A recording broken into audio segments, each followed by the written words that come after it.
And we are going retro today with a behind-the-scenes tour of the Composer's Room, where vintage Vegas meets modern charm in the heart of the historic Commercial Center District. I'll introduce you to co-owner Damian Costa of Pompeii Entertainment, whose family pedigree has been synonymous with show business in Las Vegas since the 1960s. And I'll share my favorite retro appetizer that really swings, so get ready for some classic Vegas hospitality right here on Sin City Kitchen.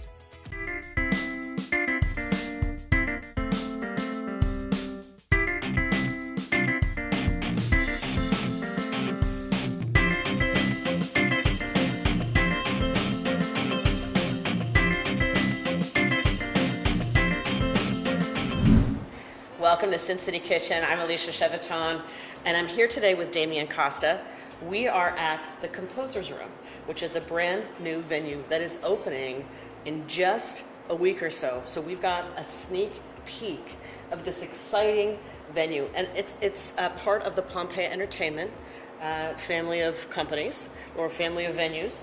And I would love to hear a little bit more, Damian, about some of the other concepts that you have in town before we actually dive into the Composer's Room. Sure. Well, thank you. And thank you for being here today. We're very proud of our new venue that is just a couple of days from opening. Yeah. The team is working very hard to make sure that everything is polished and ready, and that we're ready to welcome our guests the way that they would expect to be. Yes. This venue, much like our other venues, has a few pillars of principle that we like to follow. Primarily that we are a location of entertainment, food, an amazing bar experience in every one of our locations. We have a magic venue where we work with Ivory Star at the Orleans at the venue. Yeah. So a magic venue there. We put on a number of magic shows, Late Night Magic being one of them, and a new show opening here in February of 2024 that maybe we'll give you a sneak peek when that time comes. A great experience there. We love the Orleans. We think the Orleans is just a great property, has a great customer, both from local and tourists that come in.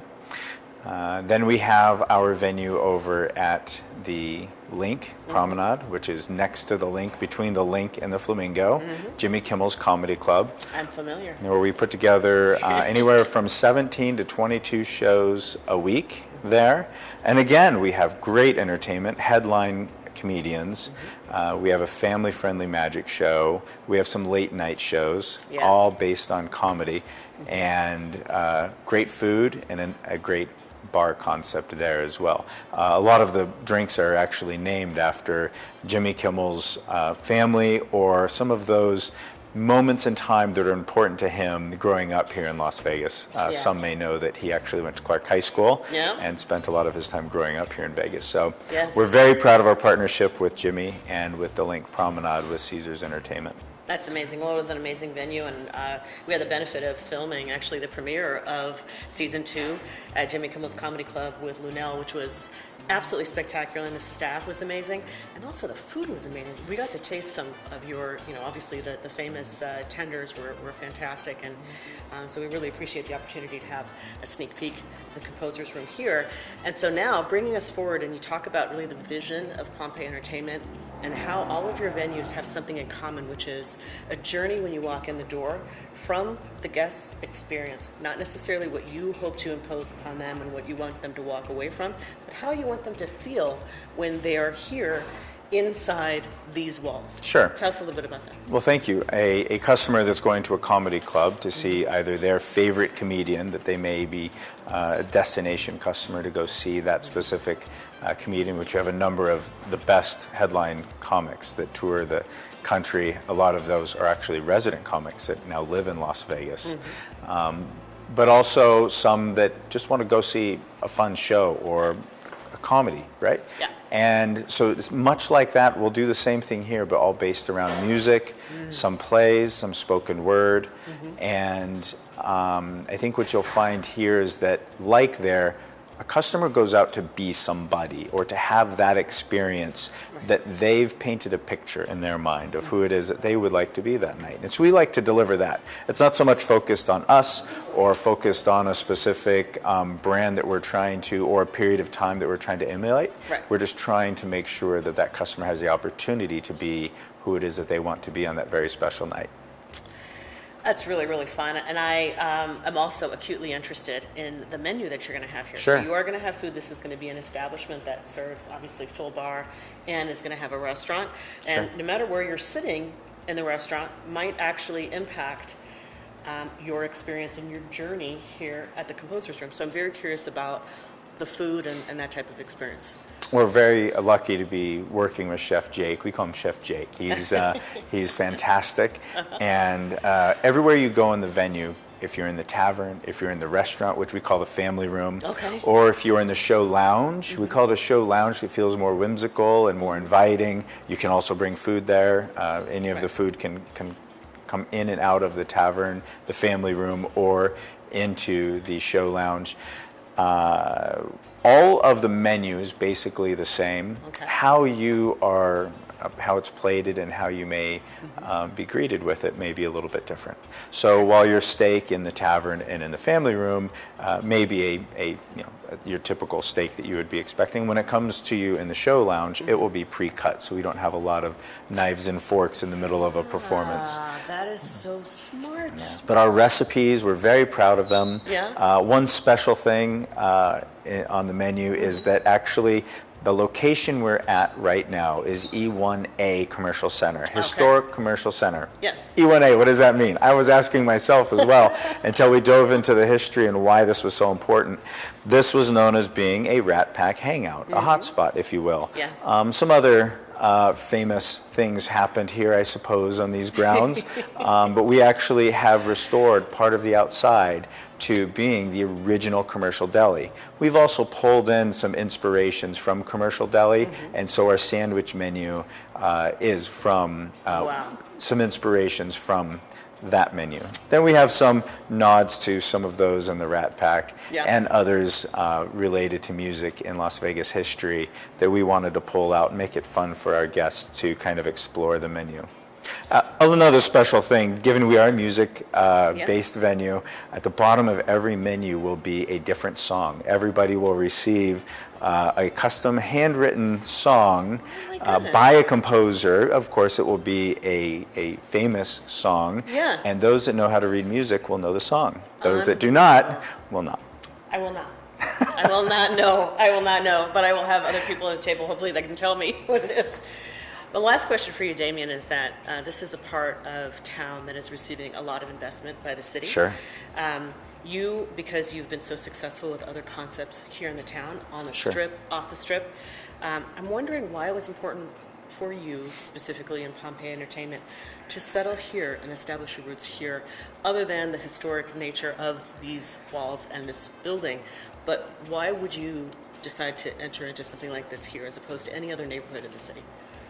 Well, it's very interesting. Obviously, sometimes we listen to what speaks to us. A little bit how we design our concepts, understanding the customer and making sure that we can build a venue or an experience that the customer would be comfortable being who they want to be in.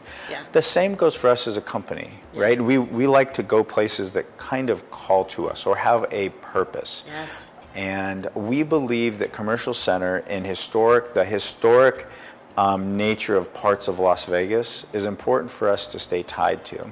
Not only for the community that obviously it serves from a guest standpoint, but also from an employment standpoint.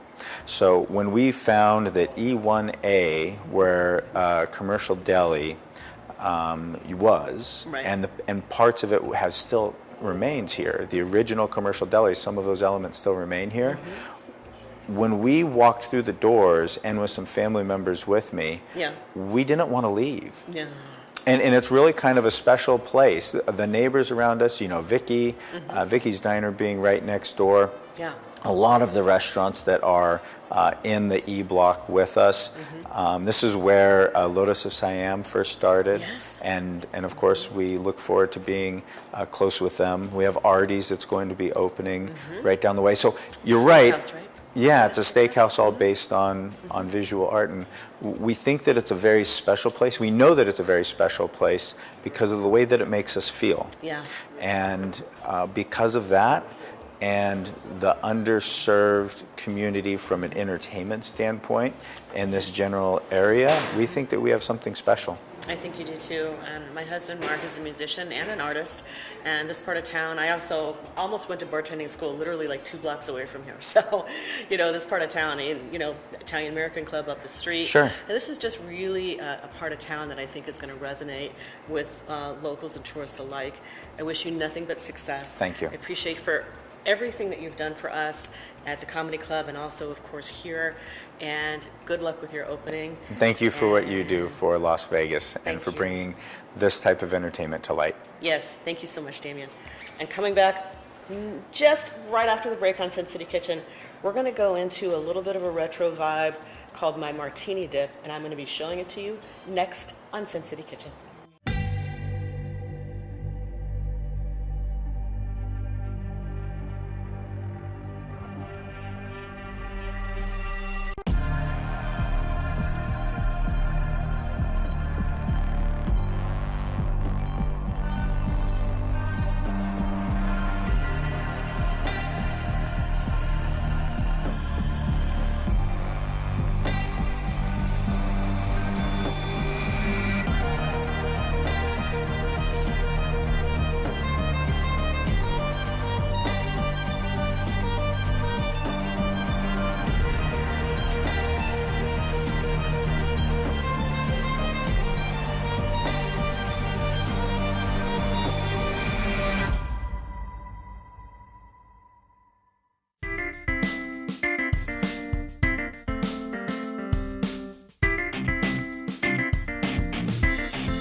Welcome back to Sin City Kitchen.